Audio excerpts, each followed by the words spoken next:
man that may not need an introduction. He's been around for a long time. Coach Fareed Samar, how you feeling? I'm doing well. And yourself? I'm good, man. I'm just in the crib looking at some old fights. You know what I Okay. mean? After the day of training and all that. How about you? I just got in, man, but I wanted to connect with you. I want to say first that I appreciate that you actually had the time or to actually like hit me up so we could do this interview. Yeah, Um, we don't get a lot of credit being from Philadelphia.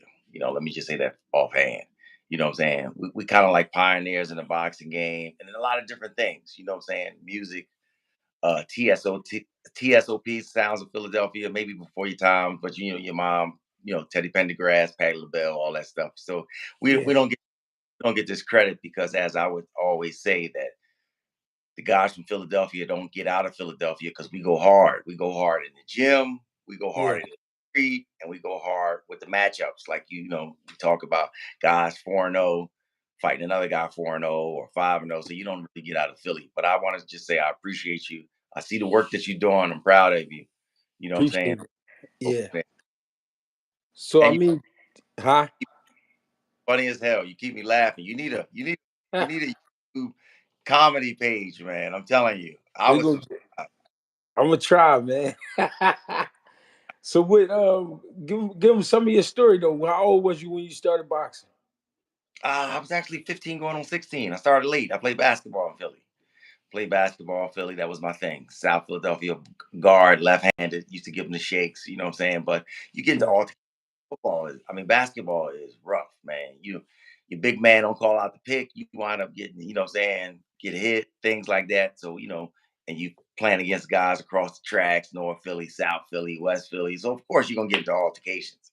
yeah, So that's how I got into boxing. I wound up going to Mary Anderson's gym, training with Richard Evans. Richard Evans is a South Philly school legend. I mean, a South Philly legend, boxer, yeah. man. He beat up Mike Mungeon in the street one day. It just was crazy. But he played basketball too. But he was a boxing guy, man. He's Yeah. still in Philly, but he started me out. He showed me the ropes, showed me how to. He went through it slowly with me, and then I went into the army, alternate for Olympic team 1996, and then from there, fought 10-0, 9 knockouts. Um, Said I fought a lot of bums, but hey, my job is to knock them out. So I got him out of there. Then I Agree. started army team. Uh, I was on the army team, so I won all there. Anything that Yeah.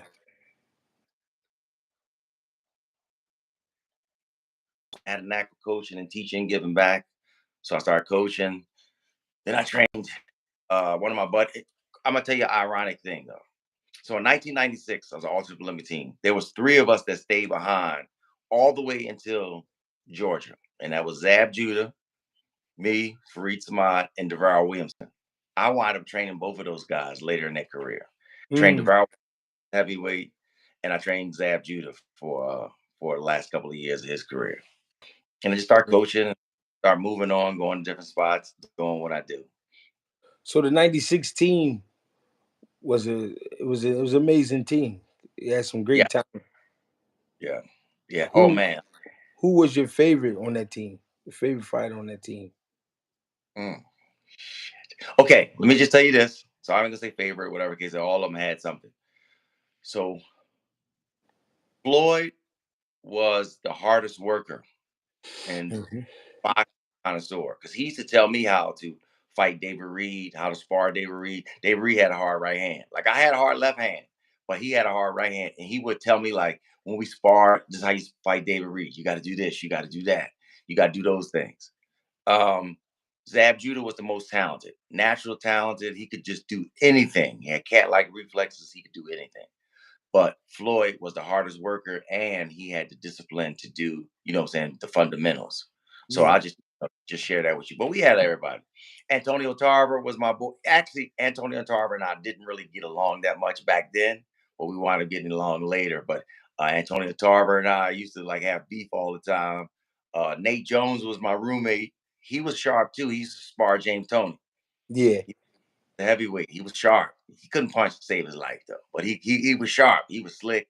You know what I'm saying? Me and him almost got into altercation. Let me tell you, you already know the Philly upbringing is just like, you have a little beef, you settle it, you do what you got to do, and then you go Yeah. on. But yeah, Yeah.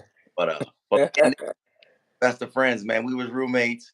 Him, I got into an altercation one time, verbal altercation. I was gonna bust him upside his head with a broomstick. You know what I'm saying? But me and him got to be, best of friends, man. Yeah, So what man. it so real quick, what is it like when you in training camp in the amateurs, right? And you away from your family, you away from, everybody that you close to, and you're around a bunch of fighters and you gotta make your way. Like, you know what I'm saying? At the same time, you trying to be the man, but then you got all these other guys with different weight classes and stuff like that. What is that energy like? The energy was everybody had their clicks. Now, so back then I was 27, Carver was 27, Javar Williamson was 27, Clay Bay was like 30. So we had our clicks, like we I were more remember mature. Clay. We Nate Jones and Tarver hung out together. They was always on their thing. Javar, Clay Bay and I hung out. Floyd, Zab, and Zaire hung out together. Fernando Mhm. Vargas and David Diaz, they both Mexican Americans. They hung out each other. So we all had our own cliques. Gordardo was 106 pound. Grown man, 106 pound. He ain't hang out with none of us. You know what I'm saying? It's like, but and then we had Jermaine Fields. We had a lot of guys. But the ideal of it is when we came together, it was first sparring against each other. So you had Nate rooted for uh, David Diaz because he's from Chicago, Zaire like that. But then when we started sparring like Cuba, we sparred a Cuba team. They were actually pros at the time. They defected. We sparred them in Miami, and we sparred like different people. We started like really getting together, but we started like strategies. Like maybe Tarver didn't like Fernando Vargas, so he would tell me, "Yo, you got to double that left hand up." You know what I'm saying? You a southpaw. When you throw that left, don't just throw it once, double it up. You know what I'm saying? Fernando Vargas would be telling David Diaz, "You got to press free. You got to do X, Y, and Z." So we just was like iron sharper iron. It was really, really good. It was a great experience. How was it adjusting to the coaches? You know what I mean? Even though that's not your original coaches, how was it adjusting to that?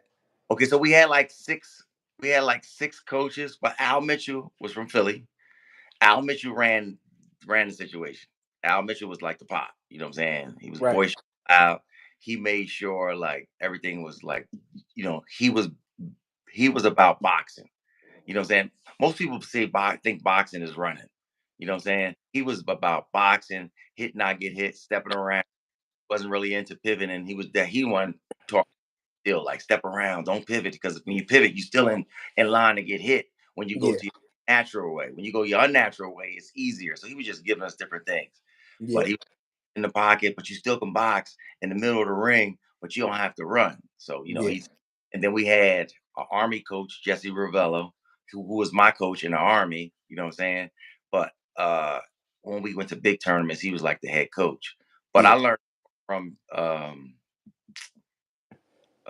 from Coach Al, and we had Pat Burns. Pat Burns was the one that used to train Jermaine Taylor when Jermaine Taylor beat our boy Hopkins. You know what I'm saying? But he was a good guy too.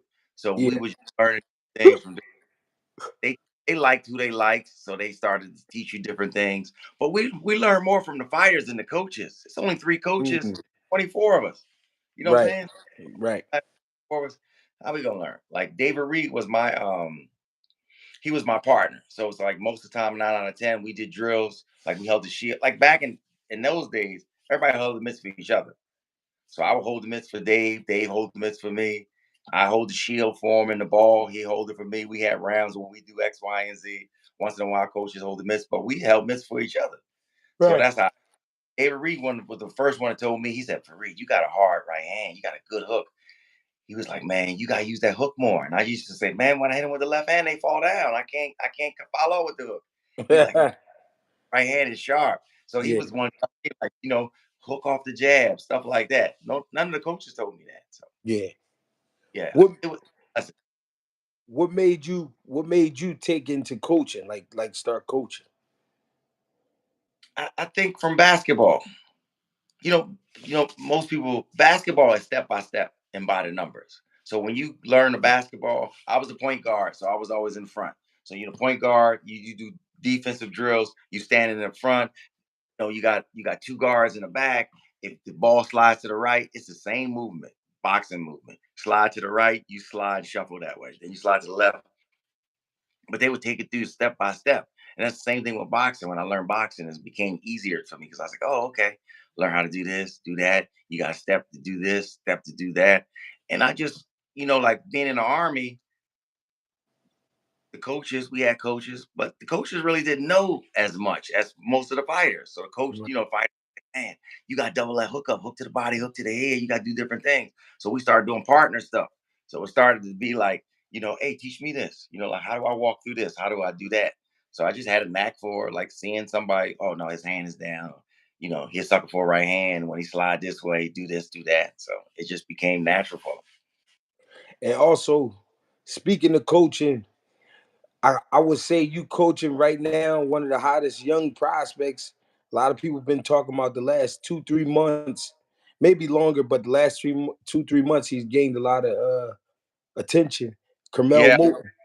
Yes, sir. Yes, sir. Carmel Yes, Moulton. How is that for you? man, that was a dream come true. It's I think it was more or less of I'm where I'm supposed to be. Most people think about um other things and oh, I should have did this, was that, messed up this money, I did this, I did that. That's understandable. But when you think about the past, that's how you get depressed. You know what I'm saying? When you think about the future, you get anxiety. Like right now, I'm in the moment. You know what I'm saying? I'm in the moment of this is where I'm supposed to be. When I get up, I'll be like, all right, I'm writing stuff down the night before. Like I got to step my game up. I got to make sure this and that. But it's like deja vu because I trained Devin Haney same time. You know what I'm saying? We go back 10 years. I trained Devin Haney. When he was 16 going on 17, I trained him. Because I had Zab Judah. I wound up training him. Um, and I'm at the same point, but it's just different between the fathers. You know what I'm saying? This father here, he knows more boxing than Devin dad did, but he don't pretend to act like he do no more. You know what I'm saying? He's like, look, he let me do what, what I'm saying, what I know how to do. And I'm Mhm. explaining them as we go too. Like I'm saying, look, stand here next to me because when I show you something, I think you should look at it too because you could tell me what you see. Like you see the footwork, I'm telling you to do this, and I got to tell you why. Because I don't want because of deja vu. I don't want me to be telling Devin something, work with him, then his dad go behind him and say, hey, no, no, no, you should do it this way. You should do that. You know what I'm saying? I don't want that. I want to be able to have a team and do it the right way. Yeah, I see that. What would you say some of his best qualities are for Moulton? Best qualities. Now, I'm not saying it like looking down, like thinking, overthinking, because he has a lot of qualities. You know what I'm saying? Right. Right. But that guy he's like the Terminator. He's a machine. If you've seen the Terminator first movie, he's a machine. That dude have no fear of working out, no Mm. fear of being in the gym. You know what I'm saying? 5 hours a day in the gym. Like he has no fear of running. Hmm. Go run like on Saturdays. We either go to Mount Charleston, which Mount Charleston is. We either do the Mount Charleston run or we do like a long hill run. Last Saturday, they did a 5 mile hill run uphill, like 8 o'clock. He Yeah. met me at 11 o'clock to Yeah. work on fundamentals. Everybody else was, what I'm saying, took the day off. But he stayed, he came to the gym, work on his fundamentals, work on different things, because Saturday is basic fundamentals day. Work, work on the drills, taking your time, walking through it, what I'm saying, going by the numbers. So I was just like, man, this guy's amazing. And then, Yeah. like that. So So we're gonna cut into the game a little bit. They just announced Keith Thurman versus Emanis Stanionis today. What you think about that fight? man, I haven't seen Keith Thurman. I haven't, I don't know. It's there you go. It's like that. But listen to me. I've seen Keith Thurman recently in the gym. He came to Floyd's for a little bit. He definitely talks a good one, but I haven't seen him like his inactivity. You know what I'm saying? His inactivity is going to play a part on the situation. So I don't know. Mm. I, His I don't. last fight with Barrios, I slightly remember that fight. I remember they was going back and forth for a little bit. He was dominant at his times. He made it clear that he won, but I felt like he kind of struggled with him a little bit. Yeah, and Tank stops this guy. I lost money off of that too because I thought that he was going to stop him with like under 8.5. Right. Tank Okay, you do blow up, you get to you know what I'm saying, you fight at your natural weight or whatever the case is. But you a thumper. You can't get rid of this guy. Yeah, The, the inactivity does it. So I don't know, bro. I yeah, don't, I'm just happy that we're boxed, that we can boxing is happening. It's steady. You know what I'm saying? And I got a young kid who's a young Thundercat. That's what I call all of them Thundercats. But he's a young Thundercat. He fights on the November 25th card, and he may fight on. They just Floyd announced that he may fight December 9th. So if all goes well, he be fighting on that card too. So I got yeah, a kid. All right, he fought on Saturday, that Canelo. Monday morning, he was in the gym with me. yeah, And so I got a kid that loves boxing, loves hanging out, loves the gym. You know what I'm saying? He yeah, loves after he boxed in the gym, he changes his clothes. He's sitting down, watching people box, laying around, just talking to people, you know what I'm saying? Stuff like that. I got a kid that's, you know what I'm saying, that loves to do what he do. So I'm yeah. just happy that, you know, How far do you see him going? shit. Man. How much did he weigh his first fight? 20 the first fight was 28. He's gonna fight 26. The first fight was, yeah, he's fighting Okay, 26. so he gonna compete at 26. Yeah. I see him winning the world title at 26. World title at 30. I think 26 he gonna win the world title. I don't know if he gonna win a couple of them. I think he might move up because he's still young. He's 17. So I think he going to 30, win the title at 30, then 35, win title 35. Now you thinking that, oh, 35 is killers over there. The killer's gonna be gone by the time he get there. Tank Yeah, is not more. Devin Haney is moving up, you know what I'm saying? Shakur is gonna be gone. You know what I'm yeah. saying? You know, so you figure three different weight classes. And, you And know, he a lot younger than those guys right now. there you go. So Yeah, he up. He'll win 35. He'll win in 26, 30, 35, and 42. You know what I'm saying? It's going people gonna be moving out. He gonna be moving in. You yeah. know. So Yeah, I see. also press conference the other night, Devin Haney, Regis Prograis. How you like that fight? You know what? See. The thing is, it all depends on what Regis Prograis comes to fight. Mm, You already know what Devin gonna do. You know mm, what I'm saying? He's the definition of hit, not get hit. Like he ain't gonna be standing around. You know, he ain't gonna stand around.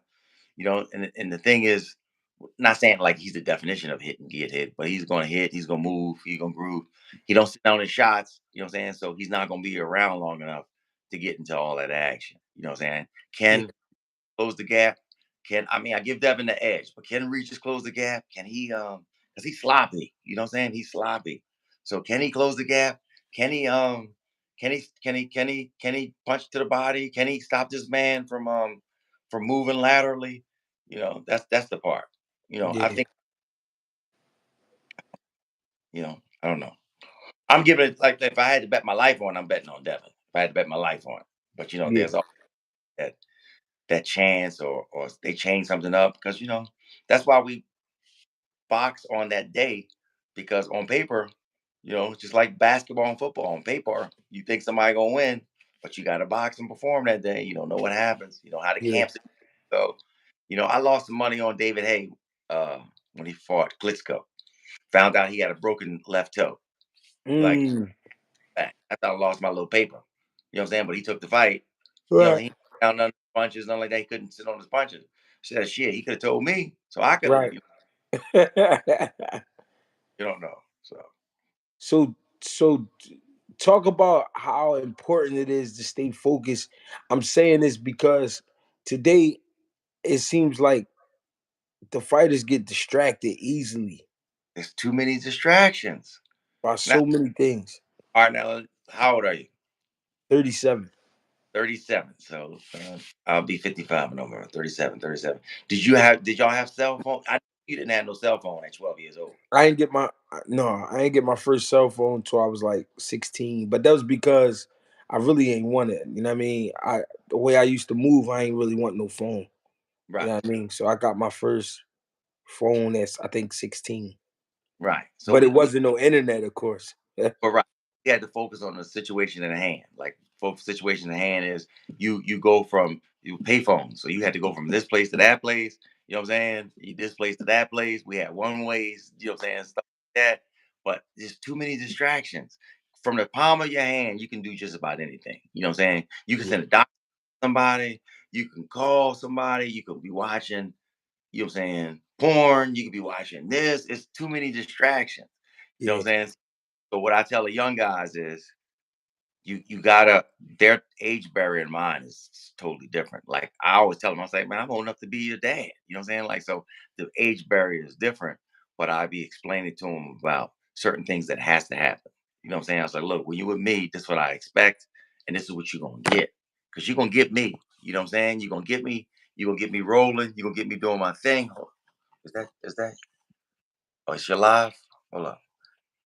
Can you still see me? Yeah, yeah. You're gonna get Yeah. me on X, Y, and Z, but this is what I expect. You know what I'm saying? I expect you not to be standing around waiting on me in the Yeah. gym supposed to work out. I'm like, if I'm in the gym and you in the gym, we supposed to do certain things. I don't expect you to be looking for me. Like you hitting the bag. Do I need to stand next to you while you hit the bag? You know what I'm saying? Watch you hit the bag. Even Yeah. though I do at times, but do I just stand right next to you and watch you hit the bag? You know what I'm saying? To do X, Y, and Z. I need you to get your work. I need you to focus. Your 3 minutes is your 3 minutes. When you on that bag, stop talking to people. Stop you know what I'm saying, trying to have a conversation. You hit that damn bag, you know what I'm saying? You move around, you do things you're supposed to do. You know, and that's what the focus is. That's the focus is. But I got Yeah. two kids right now, man. I got Cormel and I got Jahan also. There. Jahan, uh, he's 3-0, 3 KOs. But I And got him what weight does he fight? 35. He's gonna go Okay. down to 30, but he's fighting 35 right now. You know what I'm saying? So, Okay. yeah. And they're them two are friends, you know what I'm saying? So they're like buddies, partner, iron sharper iron. But I got a guy, man, who he didn't have the best footwork when I got him, you know what I'm saying, certain things, but we've been working on drilling him with footwork, different things. You know, he's a natural killer. So, the part was I trained him for like 2 weeks when he was like, I got to tell you something. He said, you're different than everybody else. Most people think that because, I can fight and I can do this, I can that I'm supposed to know what I'm doing. He's like, I played football. I was a quarterback. I went from football to boxing. I only had 12 amateur boxing matches. People be thinking I'm supposed to know, and I don't know. He said, but you keep breaking it down for me, letting me know. I said, yeah, I'm a stickler for not doing it right. I mean, doing it wrong. You Yeah. can't keep it wrong. I can't be sitting here watching you drag your feet or across your legs when you're going to the right, doing dumb shit. You know what I'm saying? I got to Yeah. correct you. So Yeah. we're having a good time though. So I mean, out of all the fighters you have out now, besides the fighters that you have, who are some of your favorite fighters in the game right now? Oh shit, Terrence Crawford. I mean, Terrence Crawford is the epitome of boxing, man. Hmm. Box, he can punch. You know what I'm saying? He can go forwards, he can go backwards, go side to side. You know what I'm saying? Um, I'm a southpaw, so when he turns southpaw, you know what I'm saying, I'm biased to it, but he can fight right-handed too. He actually a better southpaw. He kind of like Marvin Hagler, because Marvin Hagler was actually right-handed, but he was a better southpaw than orthodox. So Yeah. he's my, you know what I'm saying? Um, Canelo body of work, you can't disrespect him and say, oh man, he's just a bum or he's so and so this and that. His body of work is really well. After Floyd schooled him, you know what I'm saying? He went back to the gym. He was the only one that Floyd fought that got better. Yeah. Guys like Floyd normally be toast or they done. He the one that, oh shit, I need to get my act together. And he really started grinding, learning how to do the thing. So I have to give him his accolades on that. You know what I'm Yeah. saying? To Shakur Stevenson. I mean, I'm Southpaw, so you know what I'm saying. So Shakur, Southpaw, real tricky. You know what I'm saying? Do his thing. Tank, another Southpaw. Tank is a computer. I was a computer programmer in the army. Man, Tank sits down. He thinks about the whole situation. He moves, throw less punches, moving and grooving. You know, yeah, you out of there. You know what I'm saying? He find it and exploits you. I like that about him too. So Yeah. yeah. For sure. Um, Sure. that's about on boxing technique fundamental. There's more that I could watch all day. Oh, you know what? That Southpaw. I just watched you watched him too on ESPN. The Kakistan guy. Mm. Sean, the 60 pounder. Johnny back. Woo! I watched him. Yeah. I Man, mean, Yeah, I watched him, and I was like taking notes, and I was like, oh, I got a southpaw because I want to show my southpaw. Like he can box, crafty. He throw that uppercut. He goes to the body. You know what I'm saying? He search and destroy. He breaks you down. I like that too. So Yeah, those are he my does. guys. I got Boots, Philly, Boots, so southpaw orthodox. I can't forget him. Boots do his thing too. You know what I'm saying? Mhm. So Boost to systematically break a guy down. I just need him. Not I don't need him, but I would like him to fight, the top guys so he can fight better opposition. So it can definitely show. Kind of Boost is like Crawford to me. He fights everybody. He does what he do, but he's not getting accolades because he's not fighting nobody. And then when he do, we'll see what happened. But Yeah. I, I like Boots. If if he did fight Crawford, what you think about that fight? You see your John freezing right now. Yeah, isn't it? I'm still here. Yeah, I'm freezing on purpose, man. I ain't. You know, I man, I don't know. I would have to see him fight somebody. Okay, so let me just say this. I learned when Boots fought the runner. Remember that guy who ran? Who he must have bet on himself to go. What I didn't see in Boots there is what I would say. Oh, he don't know how to cut off the ring. Because he could have cut the ring off, but he just was following the guy around, following him around smoothly, punching. But if he'd have cut the ring off, started jabbing to the body, you know what I'm saying, stepping on, he'd have made him fight. So that's what I saw. I was like, I don't know if he can cut the ring off. Hopefully, God willing, he gets better at that. But he didn't display that he know how to cut the ring. Maybe he didn't want to. Maybe he was like, I ain't getting hurt. This guy ain't doing nothing. Why should I show all my skills right now? Because that'll make less people want to fight you. Because the only Hmm. thing is you know, sometimes he stands and trades and he doesn't know how to cut the ring off. So, those are things that I would try to exploit, Yeah. But some sucker you into it. They make you, they be like, man, I ain't gonna cut the ring off him for what? So I can get a fight with somebody else. So, you know what I'm saying? Yeah. I That's how the psyche is. But Yeah. Crawford's the guy. You know what I'm saying? You gotta beat a man to you gotta beat the man. But right now I wouldn't. I think listen, Crawford could go up and fight Canelo. Crawford's a bad man. You know what I'm saying? With his boxing skills, his moving and grooving. And then, Canelo kind of runs out of gas after the ninth round if you throw punches at him and you let him have to catch and move. Like Charlo, I don't know. He was a racehorse. He must have bet money on him to go 12. You know what I'm saying? He bet money on him to go 12 rounds. So Yeah. What you think? So in the game today, it's a lot of like disrespecting each other. I call it disrespect because sometimes these guys paint a picture like they hate the other fighter, then they get in the ring after the fight and they be like, well, me and it this was guy are actually cool, or we grew up with each other, all this other shit. Is all this shit talking necessary?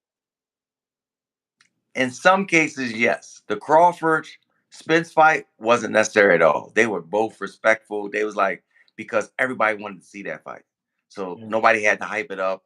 You know what I'm saying? So it was just like everybody wants to see it. So it's not like you're gonna say that it didn't market itself. They didn't have to market or brand it because everybody wanted to see it. So it wasn't a thing like that. But some fights has to be pumped up. They have to have some type of showmanship or some bad blood in there because you know, we're in an era. Who wants to see two black guys fight? Hmm. Who's A to come see two black guys fight? Hmm. You know what I'm saying? If you're thinking like, because everybody want to hook up, I'm from Philly, man. You my man, boom, boom, you know what I'm saying? Let me get a ticket. This and that. Nobody ain't gonna pay for it. You know what I'm saying? Yeah. Up pay for their own. So we sometimes we have to come out of our character to do certain things so you can sell and market it. You know what I'm saying? So I do understand that part of the business, and it's a business at the end of the day. You know, but you Do still you? got to show in the ring. I was about to say that. Do you feel like some of the fighters are so focused on the business part of boxing that they forgetting to study the sport, and they losing out when they get in the ring and look average? Hell yeah. Hell yeah. You so right. And also they're not being taught. Like I was teaching so as being a young boy back in the day, I used to we always had the golden gloves at Joe Frazier's gym. You know what I'm saying? Mhm. But I used to watch, Georgie Benton train me, but Eddie Futch was like my favorite trainer. And when Muhammad Ali lost to Joe Frazier, Eddie Futch, Georgie Benton was in the corner. I cried because I was an Ali fan. You know what I'm saying? You know, uh, but the ideal of it, Joe Frazier knew a lot of slick stuff that was taught how to catch punches. He could catch every punch but the hook. You know what I'm saying? Because you can't catch a hook, you got to block a hook. But he could Mhm. catch a right hand, he could catch an uppercut. You know what I'm saying? Boom, catch it, open his hand, turn his face, do different things. So I was showing the guys that yesterday, day before yesterday, like drilling Cormel and Jay Hine together. I said, you can catch any punch but the hook. You know what I'm saying? I said, you can walk a guy down, catch the ball. I said, you got to open your hands, catch a ball. You can't catch your hand.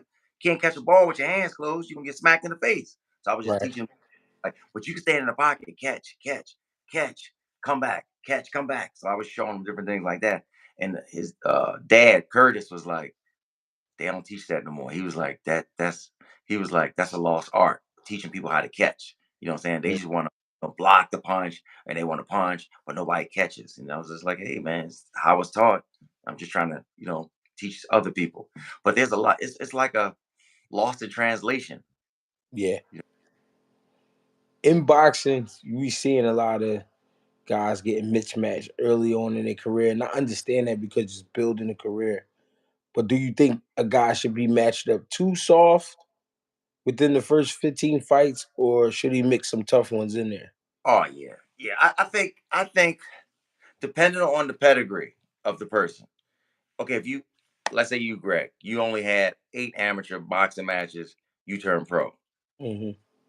And I'm your manager, promoter, and I got money.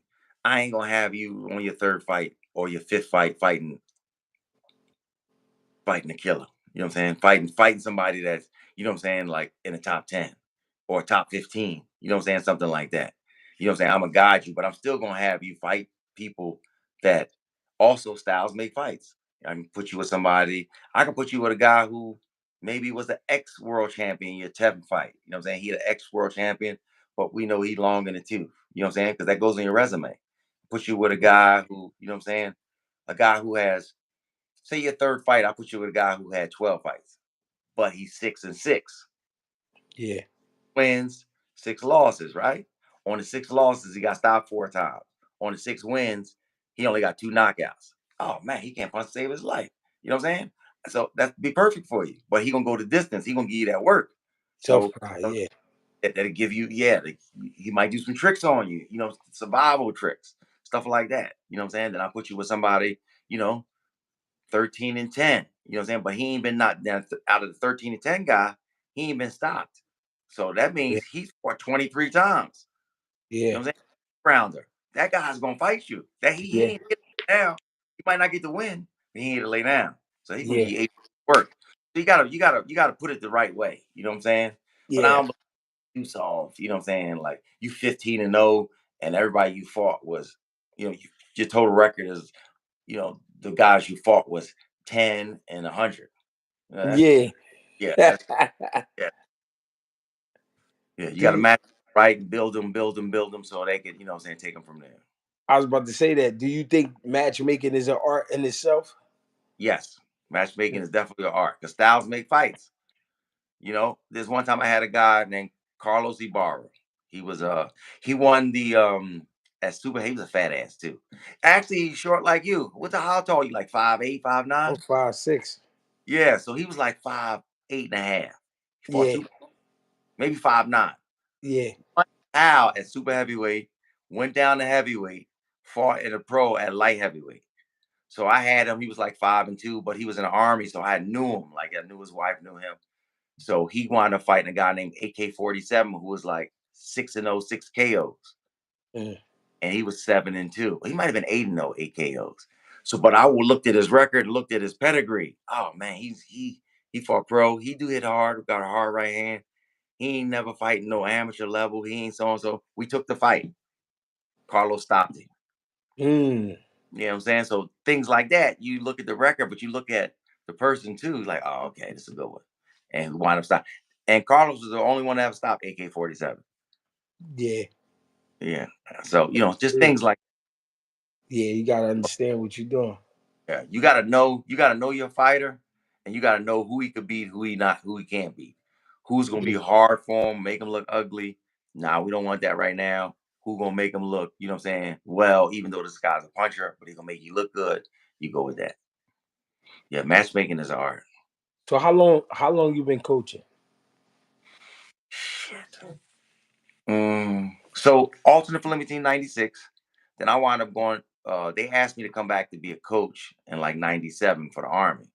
But I wanted to pursue my career in the Army as far as like I was a computer programmer. So, you know, I got a degree in bachelor's degree in computer information systems. So I was wanted to pursue my career and getting doing something else. And I didn't want to go to Colorado either. So I was just like, nah, I want to pursue my career in X, Y, and Z. Yeah.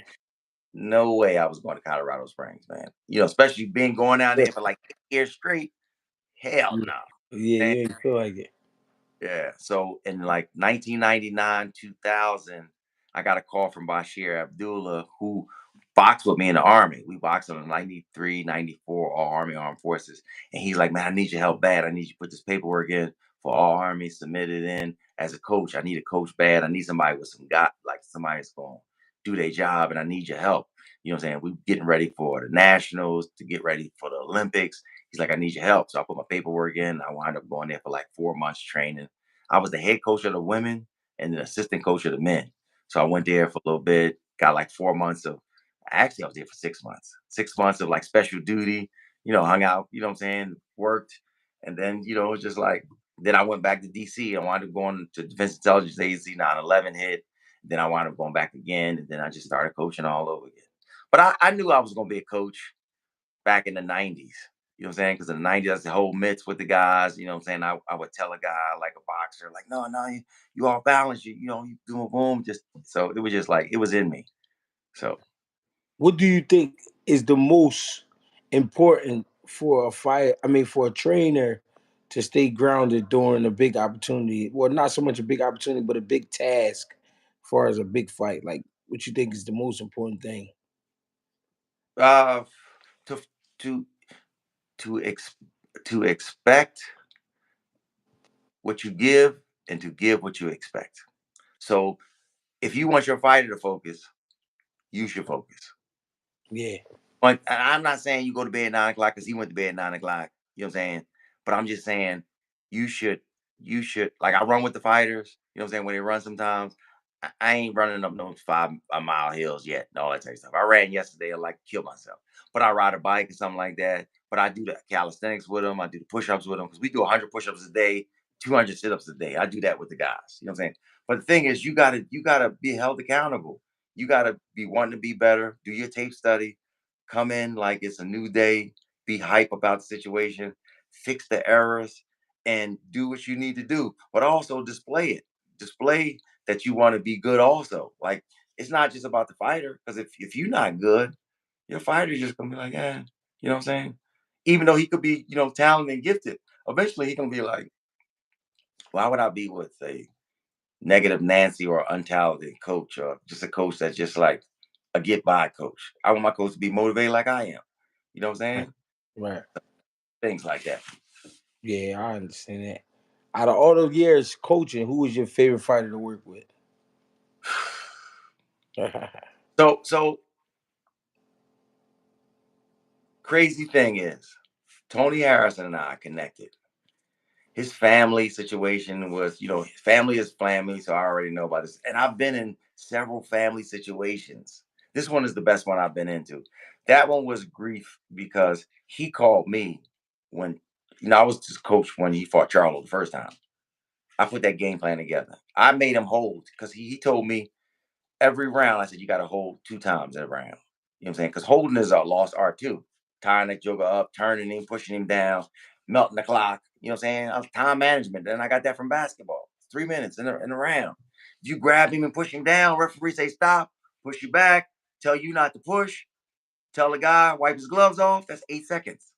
You know what I'm Yeah, saying? And you step to the left, step to the right. Then you know what I'm saying, time management, different things like that. You hold him, turn him, hit him low or hit him on the hip. Referee say stop. If they catch you, if they don't, you know what I'm saying? He might hit you, you know, real wild. Referee fought him. Just things like that. So I used to make him hold and grab. And he told me, because he trained Manuel Stewart first. Then Manny got sick. Then he wound up going with his dad. But he was like, Emmanuel Stewart don't like. He didn't like us holding. He liked us punching off of the blocks, doing this, doing that. And I said, listen, because I was telling him that how Georgie Benton trained me. He's like, Manny Stewart. So really, it's like, oh, Manny trained you, Georgie trained me. So it's like, who's better? I was like, nah, we ain't gotta talk about who's better or who's this and that. I said, now listen to this. I said, if Tommy Hearns knew how to hold the first fight, he would be Sugar Ray Leonard easy. But he Yeah. didn't know how to hold. He was just covering up. I Yeah. said, that's not gonna happen with us. I said, you gonna grab that mug? Because that mug is coming. I said, he gets stronger and stronger as the round go on. He gonna hit you with something. You gonna hold him, you gonna turn him, you gonna hold him till the referee break you up. You know what I'm saying? And then you gonna go behind the back referee and move so he can't see you and then he's gonna have to stop it. I said, you gotta do that. And he did that and he won the first fight. Yeah, it's controversial, but I was in the corner. I thought he won. That's all that matters. And the other judges, I don't care what nobody say. Second fight, he didn't call me. He was like, "Oh man, like my family situation. We're gonna see what we're gonna do."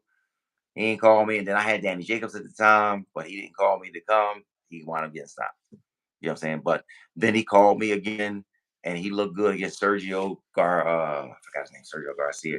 We wound up shutting this guy out. And this guy beat he he had like a draw with Fundora, and Yeah. we shut him out like sharp.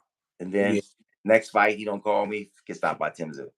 But as far as me and him working together, it was magic, man, because he wasn't a hard puncher, but he's a good boxer. He understood what I was telling him. If he didn't understand, he didn't challenge me, but he talked to me about it. So and so this and that. I was like, yeah, you can do it this. And I'm like this. As long as it works, I don't care who says it. You know what I'm saying? I might tell you double jab, right hand, roll under, you know what I'm saying?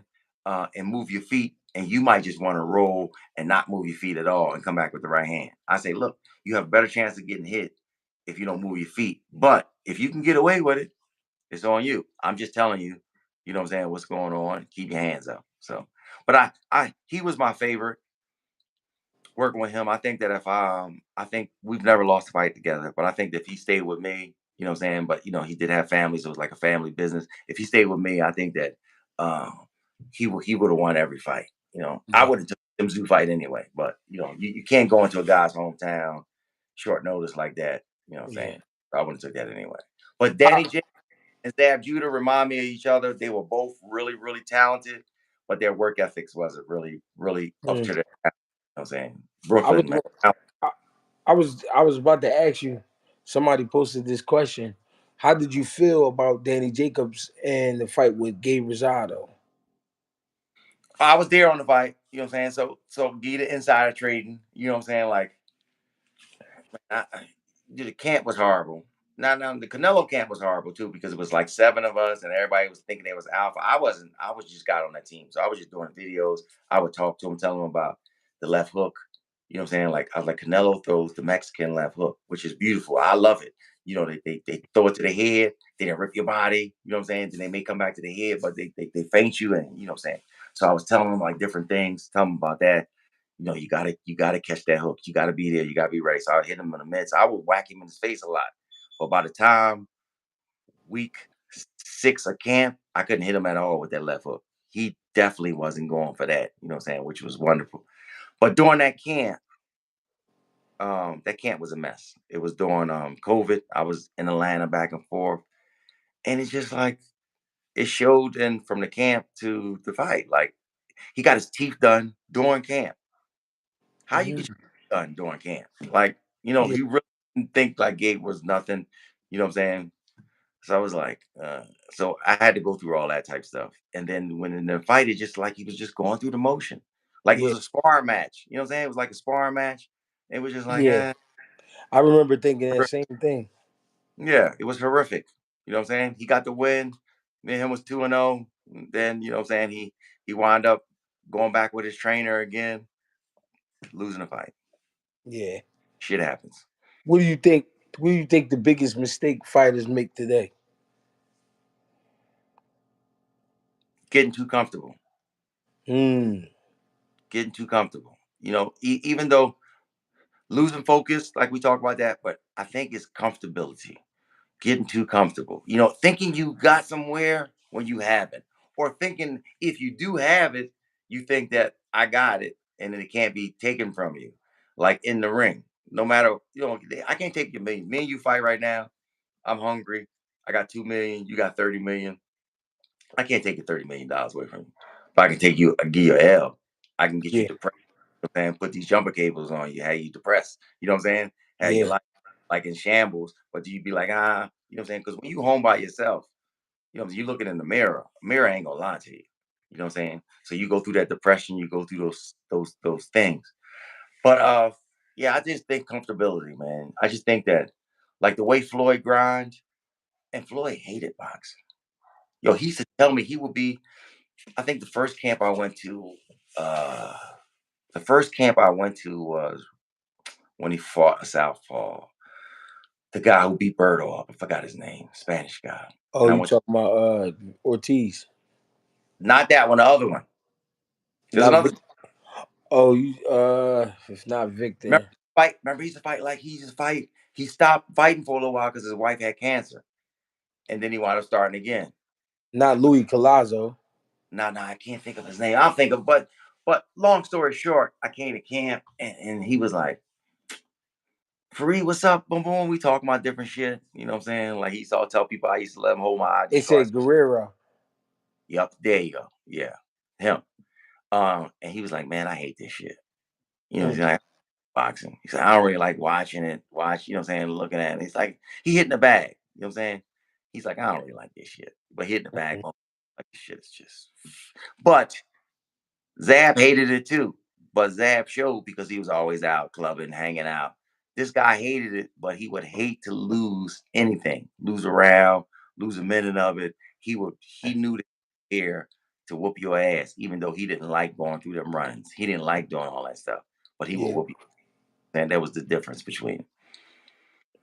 Do you think Floyd probably not the last, but one of the hard workers? Like it'd be a while before you see another guy like that.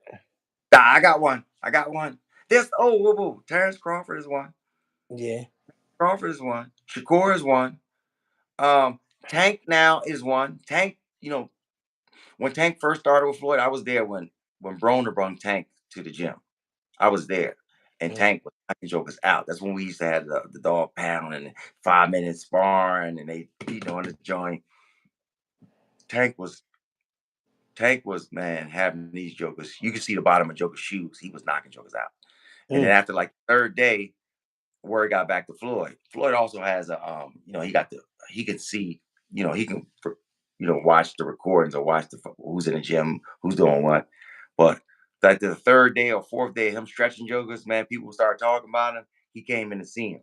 And he came in and he was, whacking him again. Floyd bought him a Jeep, you know what I'm saying? Talked to him. Floyd's like, I got to get him, you know what I'm saying? Signed him, all that type of stuff. But he was young and he was young minded, not just being young at age. He was young minded, drinking, carrying, getting fat, hanging out with Broner. So he was always overweight and he was, what I'm saying, hanging out in the streets doing X, Y, and being in Baltimore, yeah. Philly. Yeah. And he was mature. Now he's mature. He go from, everything you watch him now, like he's getting better and better every time he fight. He in the Yeah. gym. He in the gym. He on his grind. But Shakur and Terrence, they are like Floyd as far as work ethics that I see. You Yeah. know, yeah. Cormel is like that too. Cormel work ethics is just like 17 years old, man. He like on the Yeah. gym I'm on. looking. I'm looking forward to definitely checking him out more. Yeah. Actually, more. Hey, listen. I appreciate you for jumping on. It's late for me, so I'm Yeah, gonna. I know it is. I know it is. Man, bro, anytime you want me, anytime you need me, I'm there. You call me, text me, I got you. I You know, got you, man. Thanks all a right. lot for Hopefully, jumping on. hopefully, God willing, you get a guy in camp and we come back to Vegas. For sure. Now you got a fight coming up this week, right? This This weekend? weekend. Yep. All right. Saturday night. All right. Hey, your man do his job. Thank you, bro. All right, bro. Anytime. Got you. Get with All you. right.